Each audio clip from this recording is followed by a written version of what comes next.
Hey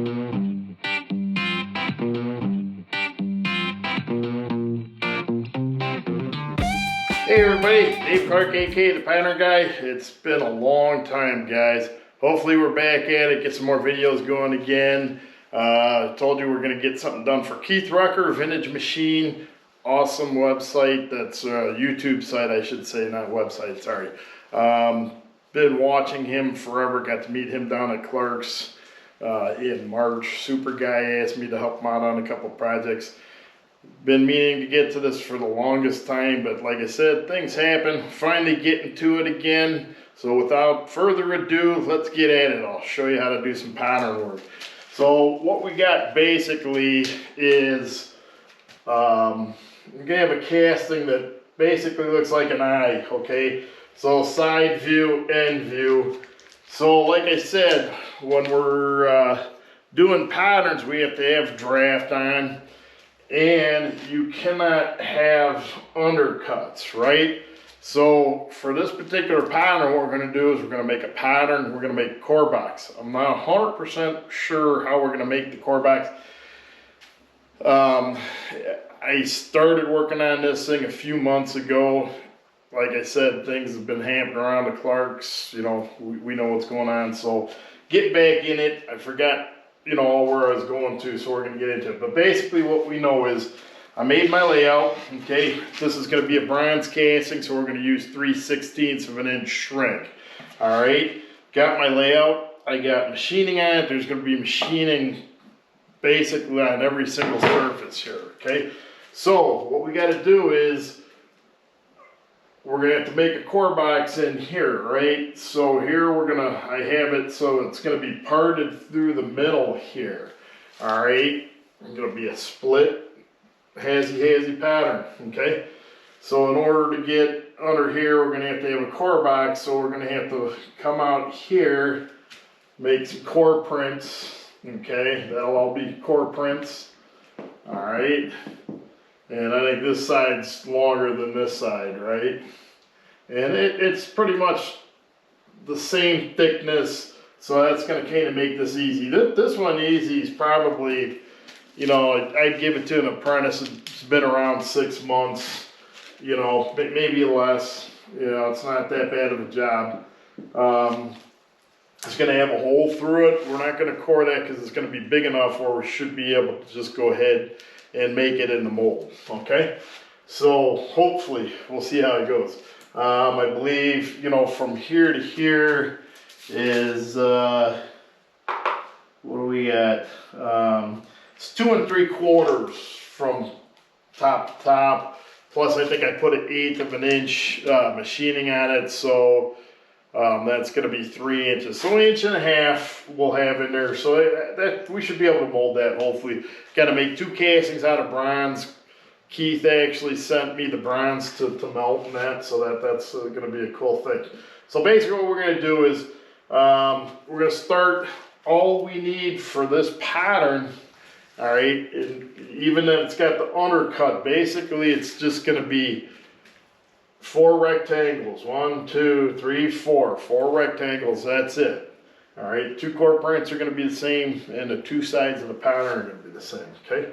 So what we got to do is we've got to figure out how thick we are from here to here, here to here.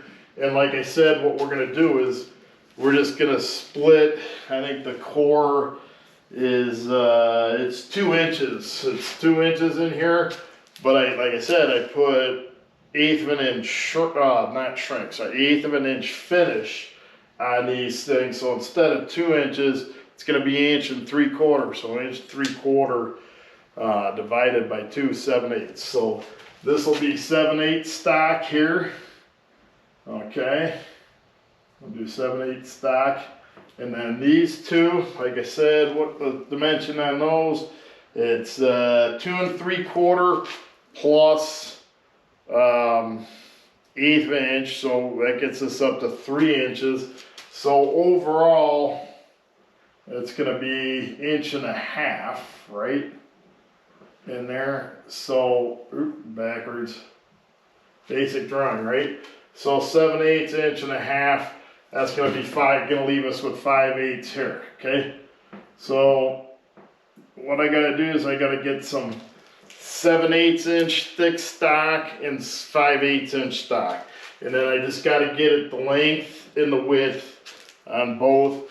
The core print, it doesn't matter, because what, you know, you as a pattern maker, you basically are designing this, okay? It's very rare that you're gonna work for a pattern shop. At Ford, we had the drawings, you made, the engineers designed the patterns for you. And every other pattern shop, like real pattern shop that I worked in, they give you a drawing, you have to design it, okay? And like I said, there's a couple different, you know, depending on what the foundry wants, materials, things like that, you know, you basically, you got to come up with it yourself, right? So with this thing, it's not that big. You know, we might go out an inch all the way around for a core print probably. That'll be good, because actually what it's going to be, it'll actually be down here too, right? Here, I'll put the parting down here. So it's going to be all the way around, so we don't really need that big of a shelf, okay? So an inch should suffice, all right? So what I'm going to do is I'm going to get some 7/8 stock, some 5/8 stock, show you how to cut out some rectangles. It's a hard one, all right? Be right back with you.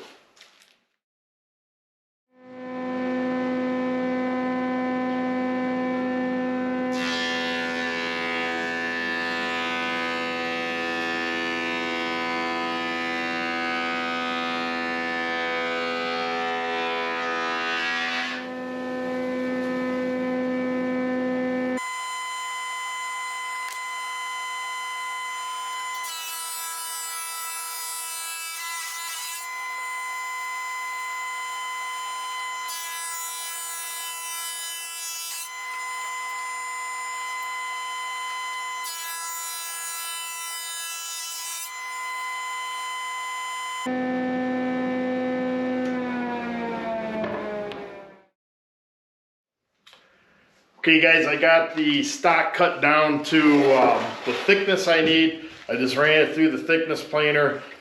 Guys like you guys probably are not going to have thickness planers, so like I said, what you can do, first thing I would do is buy a bandsaw. You know, hand plane the stuff kind of sucks. You know, then get a sander, maybe a belt sander, whatever, do it that way. Okay, or like I said, I've got those safety planers. Stick it in your drill press, get it close on the bandsaw. If you have a drill press, run it on the drill press, get it, you know, that way it get perfectly flat. I could do that with this one, and so you try to do things as precisely as you can. However, the other part of this too is you got to learn to what's got to be real good, what doesn't have to be real good. I picked pine for this job. We got to make 2 castings, and hopefully they'll be good for 50, 70 years, whatever. I remember Keith told me how long these parts usually last. So hopefully, you know, he'll never have to cast any more of these or, you know, machine them. So, but the patterns, you know, they'll still be good, you know, with the pine, but, you know, hopefully down the road, you know, 50, 70 years from now, whatever, people will be able to use the same patterns, get castings, and machine them again. I don't think Keith and I will be around that long, but anyhow, I got these. So basically, the next thing we're going to do is this too. It was a little, I got 2 big boards out. Normally what you do is you get something close to what you need. Kind of trying to do this in a hurry because I'm so far behind with this thing. I had these 2 boards here. This is a sugar pine. This is really good pine to use.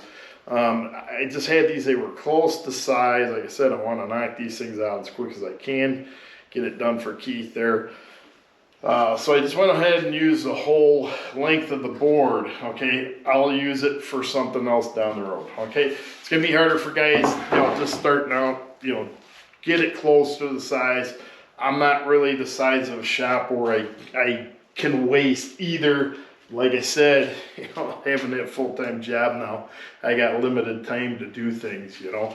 So what we're gonna do is, I'm gonna start out with my core print, okay? Because that's where we're, you know, that's kind of like the base, right? All right, so we're gonna set out with that at 7/8 thick. We got this to 7/8, all right? So on my layout, like I said, this is why you do layouts, right? You can look off the drawing, and this is the kind of thing for guys that work on our own, right? This is a way to check ourselves, okay? So like I said, the core print itself, I'm gonna make this the width and the length that I want to do, okay? And I said like inch over. That's what I got on my layout, okay? So it's neither here nor there, okay? So width-wise, we'll get our width. I got this at what, 7 5/6 Okay, so first thing I'm gonna do is, another thing with these two, they already got a straight edge on there, and if you remember my joiner, my dad said I never use it, I should get rid of it. I tell him I use it every day. There's all kinds of stuff being stored on it.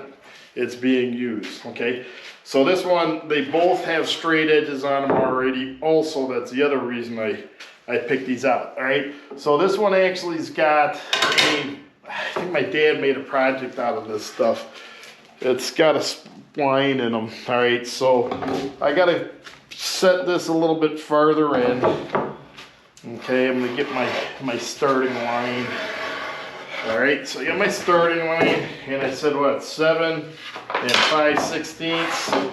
Get your marking knife. So 7 5/16 over from there. Okay. Like I said, usually I take a pencil and make a mark. I gotta go grab my pencil. I didn't do that yet.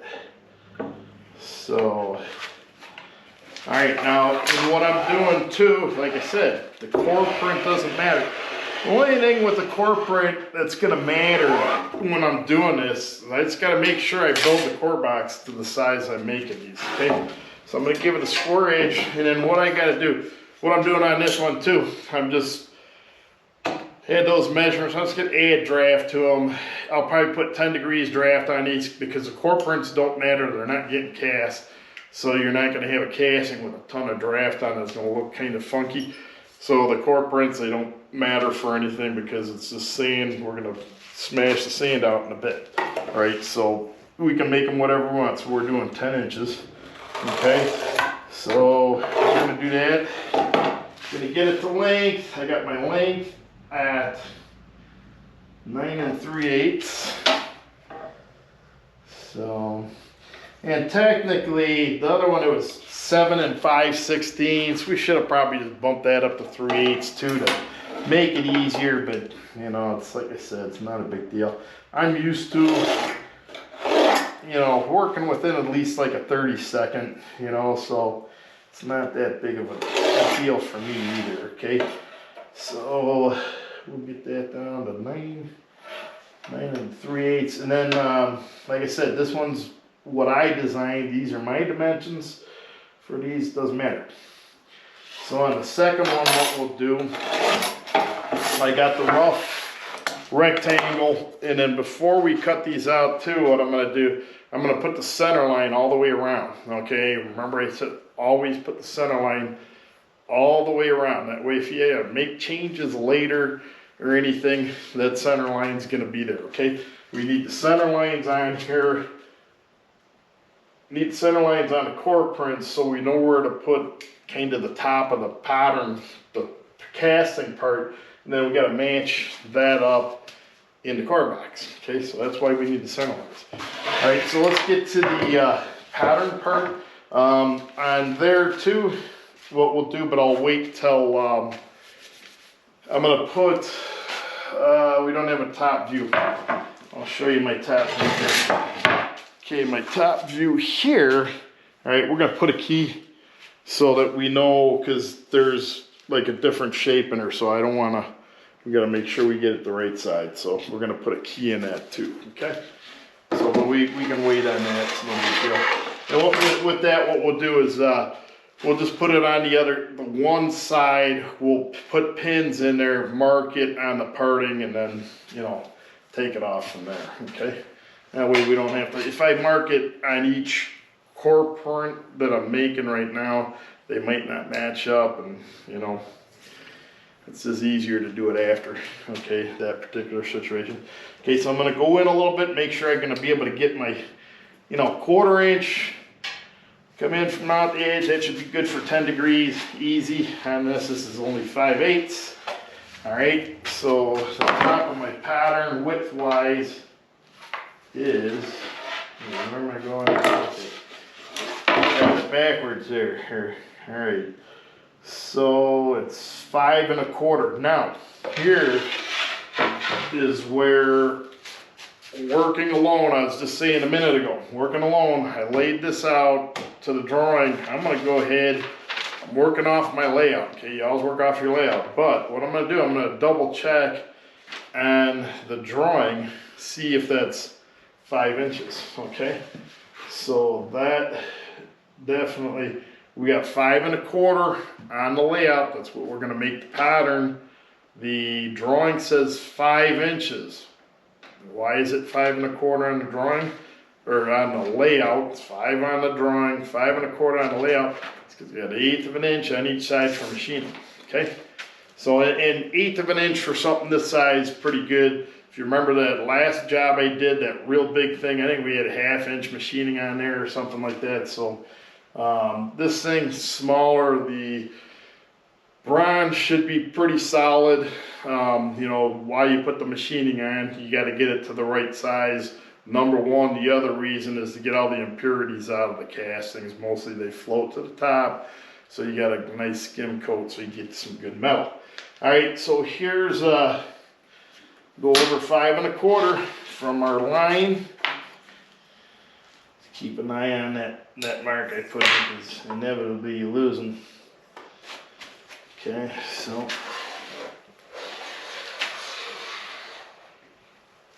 alright.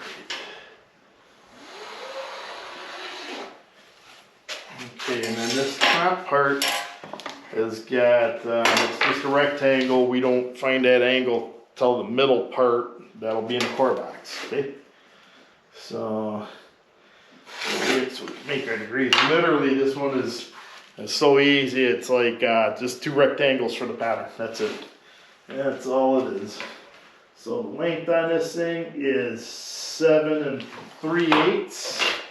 Now look at my drawing. Okay, he's got 7 1/16.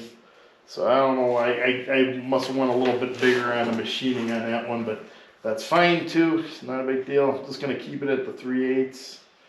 Okay, so cool. That's basically, I got the pattern laid out right there, the whole thing. All right, I just got to cut it out. As before I cut it out, I'm gonna go ahead and put the center lines on everything too. You guys just saw me lay this out. You don't need to see me do the center lines too. So what I'll do is cut these out, and I'll show you how we're going to start putting the pattern together, and then after that we'll start working on the core box. All right, hang tight, guys.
Okay guys, got the 4 pieces that we need, just 4 rectangles basically, okay? Got one out, so what I did was I just put my center lines on one of each piece, okay? So I have my center lines here on this one. This is gonna be the core print, okay? And we're gonna put this on here, okay? And then what we're gonna do is I'm gonna transfer, or we're gonna pin the 2 core prints together. We'll pin them. All right, then we'll mark the center lines onto this core print. This other half of the pattern, what we're gonna do, I got the horizontal center line, we're gonna do the vertical. Now this is where I get a little fat-headed too. This is one thing you'll get there, and the little things kind of get you going here, you know. So I just laid these 2 pieces out separately. You saw me do that, okay? You put these together, and this is where, like I keep on telling you, got a repetition, keep on doing things. You know, it's not going to happen overnight. You can't see it on TV, even if I do a close-up, these are perfect. I mean, it's like they were saying it together, okay? That's, you know, you get proud. Pride's a sin, right? Try not to do that, but here, no, it's cool. You get little jollies when you do things like that. So I'm gonna pin these, or not pin them together. I'm gonna put these together. Little trick. Yeah, that's why I say go to Home Depot, you know, wherever these are. I think they're $3, $4. Pick a couple pair up every time you go in there. And then soon enough, you'll have a couple dozen of them, you know, and like I said, I've used a couple dozen of them at a time. When I was laying out the, or when I was building my patterns for my flasks, I used those to glue everything up, and I do a whole bunch at a time. I went through all of them. I was using, okay, get your little square, okay, transfer your lines up. All right, and I think I kind of messed myself up here too. I'm gonna have to move those clamps, no big deal. Okay, I get the horizontal ones. That way, you know, it's just way easier. You're not moving things around, you know, so just clamp them. All right, you could do it by hand, but it's way easier if you clamp them. Okay, so we got this. My center lines, so my center lines are going to be the same. Now I actually moved. Make sure we're still good here. This is going to go on the core print. It's going to be the exact on both sides. And once we book the core prints together, we're right there. Okay. It seems like, you know, a lot of this stuff, if you don't know what's going on with a lot of it, it kind of looks a little bit more difficult than what it is, but it's really, a lot of it's kind of simplistic, as a lot of people say. Okay, so what we're going to do, we'll match the center lines up like this. Try to show you here real quick. All right, so if you can see them, center lines all match up here. Okay, so that's perfect. So now what I'm going to do from here, I'll hop over on the drill press. We'll pin these together, transfer my center lines onto this other core print, put the other pattern top up, or you know, that's what the casting's going to be looking like, right? That's done. Real simple little one, not hard at all. Okay, so what I'm going to do with this, I gotta get the glue bottle. Like I say, I try to have stuff here with me all the time. I forgot. Let me go grab the glue bottle. I'll show you how to do this. Hang on. Okay, guys, looking for my glue bottle. This place is a mess. It's been bad, but I have to get stuff done, so we're doing things. I think my glue bottle's over at Abby's house. My daughters were working over there. So what do? You improvise. I got a gallon glue bottle. Just drip some in here. If I would add the glue bottle, what we do here in this particular situation, we just spot glue it. Okay, we don't put glue down. We're not going to clamp it. What I'm going to do with this too, usually I don't put nails and things, but I want to get this done. We're going to put a couple pins in there. It's no big deal. The reason why we spot glue this two pieces like this on, okay?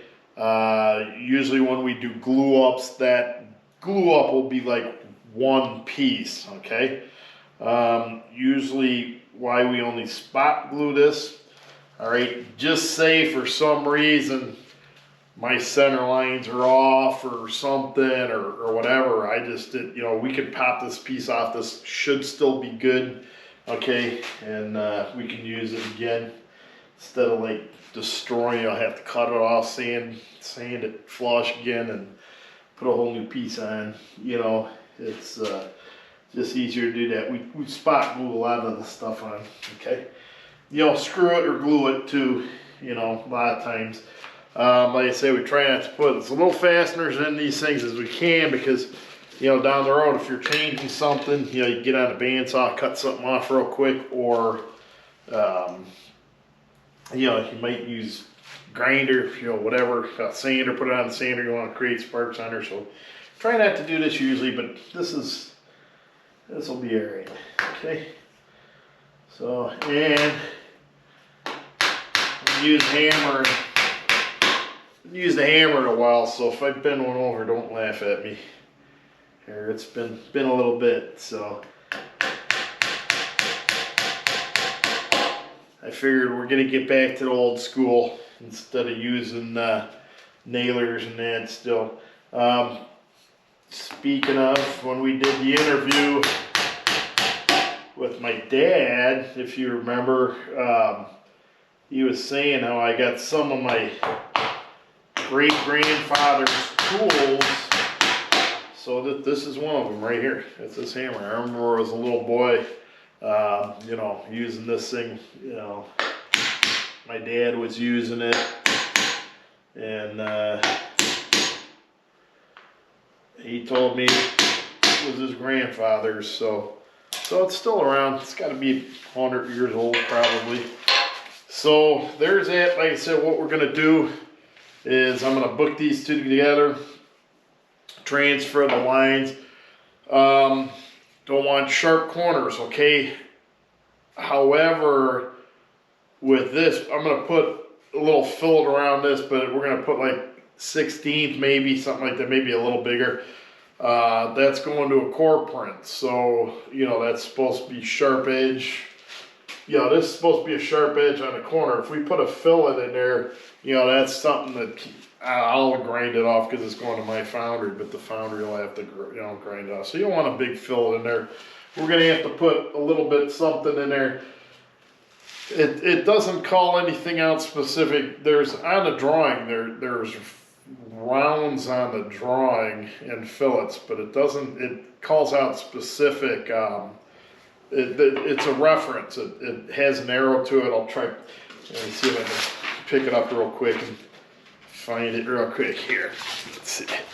I don't know if you can see that right there. Okay, so it's got, but it's WS5135 right there. So that's gonna be, you're gonna go to your notes in the drawing and it'll tell you what that radius is, okay? This is just part of that drawing, so I don't have that information here. It's not going to be a real big deal because it's all going to get machined, so it's going to be kind of a moot point. But you do want to put a radius in there for the casting integrity. Okay, so like I said, what I'm going to do is I'll book these things together. You guys seen me do that before. Put a little bit of radius on there. As I'm doing that, I'll fill my nail holes up with Bondo. I'm going to put Bondo in these things for fillets. I'm going to quit for today, and then we'll get back with you tomorrow and do the core box. All right? We'll see you then. Morning, guys. Back in the shop. Thought you guys had my back, man. Forgot something on the pattern we got done yesterday. Got the hole. You know, every once in a while it happens, you know. So anyhow, what we're gonna do to get this hole, it's no big deal because we had to have everything together anyhow. Got it center lines down, center lines on the back side. Why I wanna do this from the back side is this is something I haven't told you yet. I'm looking down here because I think I dropped my marker down here. I wanna show you something on the chalkboard. All right, so I probably told you this before, but like I said, you know, I can't remember what I told you 8 months ago, so I'm just going to keep on reiterating a lot of things. When you sand holes out on the oscillating spindle sander, you really should go from the smaller hole to the bigger. All right, and the reason why is, let's get rid of this view here. The reason why, it's going to be hard to explain. Hopefully it's not, okay, but we'll see. All right, see, we got our piece of wood. All right, we got our hole here. All right.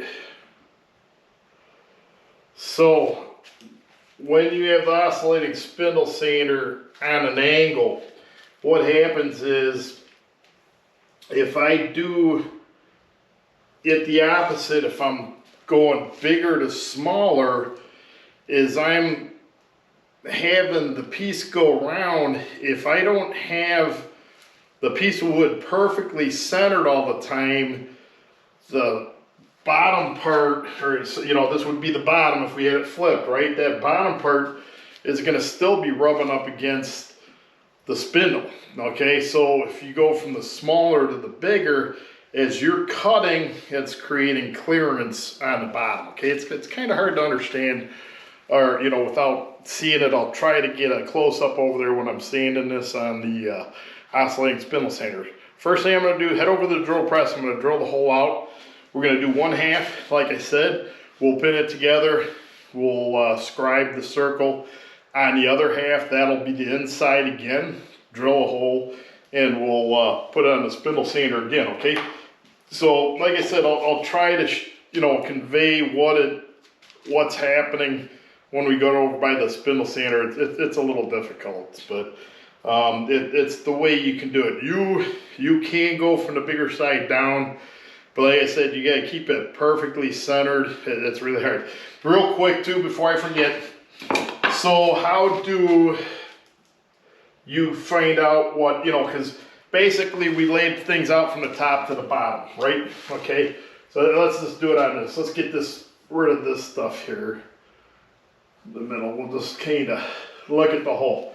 Okay, so what I do, and this is where, especially young guys, you're still in school, pay attention in trig class, okay? Because what I have to do is we'll lay the hole out with draft. We'll exaggerate the draft, okay? All right. And then what I do on my layout is, you know, I'll lay it out with my protractor on there, and that's exactly what I did here. I'll see if you can see it here. So this is my hole going through here, all right? So next what I'm going to do, and this is why we do layouts, and the reason I forgot is because this wasn't on the layout, and I don't know why I put it on there. All right, so the next thing you do is you just set your dividers right there, boom, transfer it on the pattern, I'm ready to go, okay? So getting back to the trig thing, you know, I personally, you know, last time I took trig was 30 years ago in trade school. So there's, you know, I laid it out easy, okay? That's the way I have to do it all the time because I forget the trig stuff.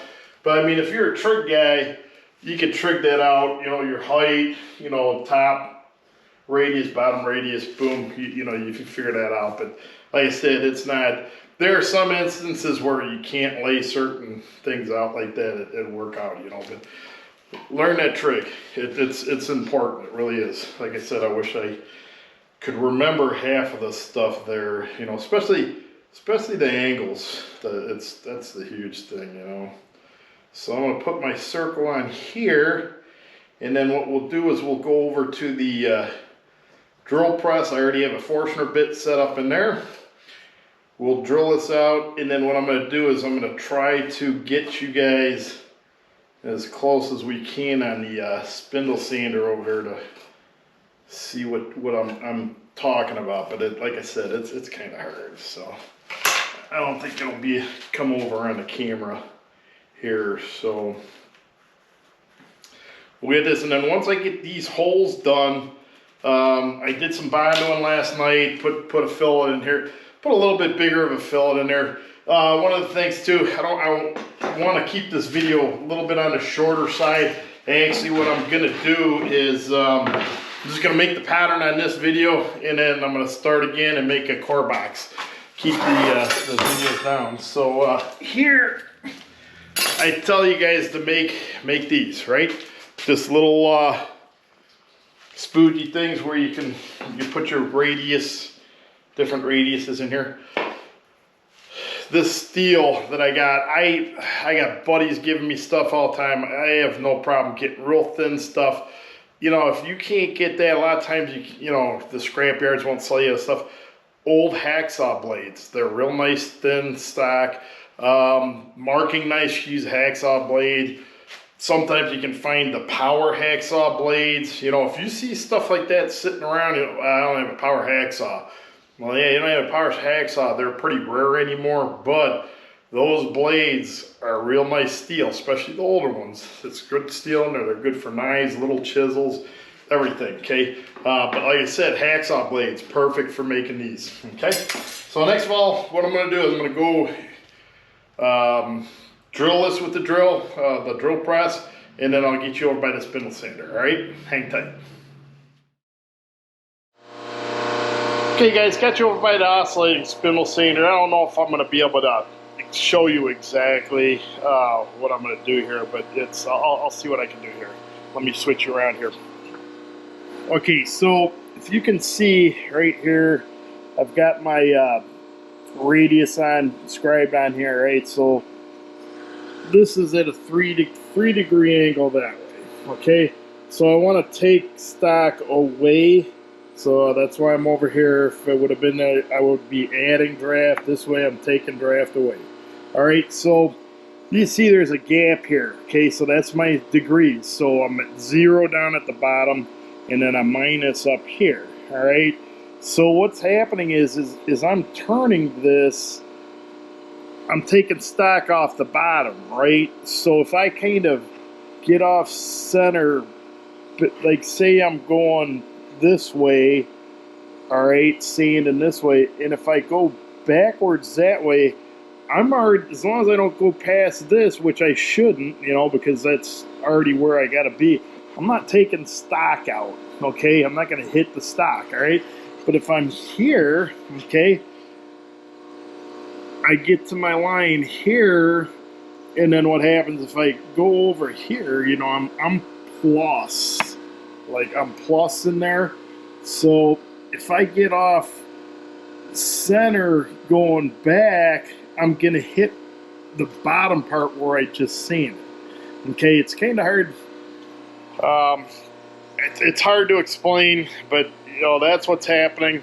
Just, you know, most times if you can, you know, sand your holes on oscillating spindle sander to the greater dimension on the bottom and the smaller to the top.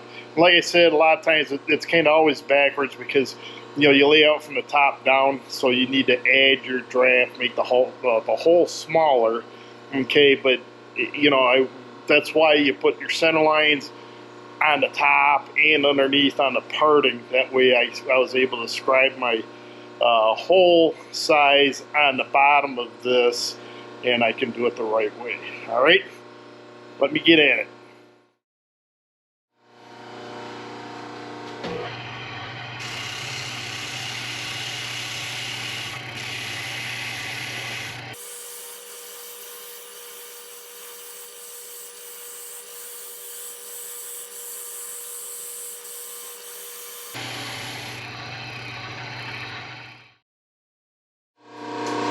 Okay guys, there's the hole, okay? A little sanding. I'm gonna put it on top of this one, the other half here, and we'll transfer the hole there. Real quick, I was telling you about the key. That's gonna be my key for the core box, cork print key. This is a fairly deep hole. I probably should have put a little more draft on. I went with 3 degrees. I don't want to put too much draft in it because Keith has to machine this hole out. We already have machine allowance on it, then it's going to add a little bit more. You know, looking at it now, probably should have added a little bit more here. So hopefully down at the foundry we're not going to have an issue, you know. But it's yeah, I got like close to 1/8 of an inch. I mean that should be pretty good. Just make sure that when I paint it and everything, it's you know, well sanded to upside. So what I'm going to do with this, guys, I'm going to go over and do the same thing, and instead once I get off the oscillating spindle sander with this one, minus touching up a little bit of sandpaper work on this, get some of this Bondo off here. I just got to paint it, and that's it. Okay, so you guys seen me sand and paint before. I don't have to show you that. One of the things I wanted to tell you too is I always tell you, put your center lines over. You still do have to fill them back up with Bondo. You know, you can do wax if it's only a onesie, twosie, whatever. But the reason, so they will show up on your castings. A lot of people don't like that, and it will show up as an indent too. So if it's like a finished surface, you don't want a line in the finished surface there. Okay, so that's basically it on that. Real simple, you know. I mean, that basically, you know, we had 2 rectangles, hole in the middle. I put a key on there so that we can make sure that the core goes in the mold the same way every time. And you know, it's like I said, a lot of this stuff, it looks, you know, you look at the drawing and it's like, oh boy, I don't know if I could do that, whatever, you know. It's, a lot of it's not hard. And then once you get to really getting it, things will start clicking, okay? And we'll get going. Stick with me as much as you can. I'll try to teach you as much as I can. Sorry for the long absence we had. You know, hopefully everybody, you know, gets back to watching everything and that. I've got, like I said, a couple tours planned. I'm hoping to get to them. I got two foundry tours I want to do. I know the one for sure we'll get to. The other one, the guy's closing, so I hope I didn't leave it too late for him. I believe he said it was at the end of the year. But here again, too, I get, on my 4 days off, I got like a lot of stuff I got to catch up on and that. So we'll try to get out to there. Yep, so what we'll do is I'm going to start filming the core box, but we're going to cut this one short so we don't have too long a video for you guys to sit through to watch. I'll get the video, or I'll try to get the core box one out in a couple days, week or so, and then, like I said, I'm going to try to get that done in the next couple days, and we'll get that one out to you too. But in the meantime, if you guys would tell me about me to your buddies, like I said, got to keep subscribers going. Like during my absence, it was going a little bit, but let's see if we can't get it back going again.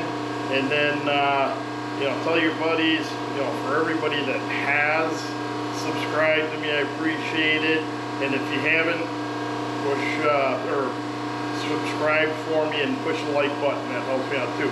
One of these days, t-shirts, DC Patternworks logo that side. This side, I hope I'm not cutting myself off.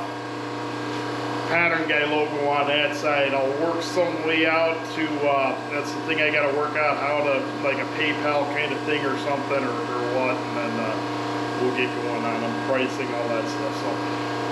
So, anyhow, guys, cut you loose. Thanks for sticking with me through my absence. Thanks for all the prayers for my family. That was great. My mom really appreciated everything. So, with that, have a good one out there, and everybody stay safe.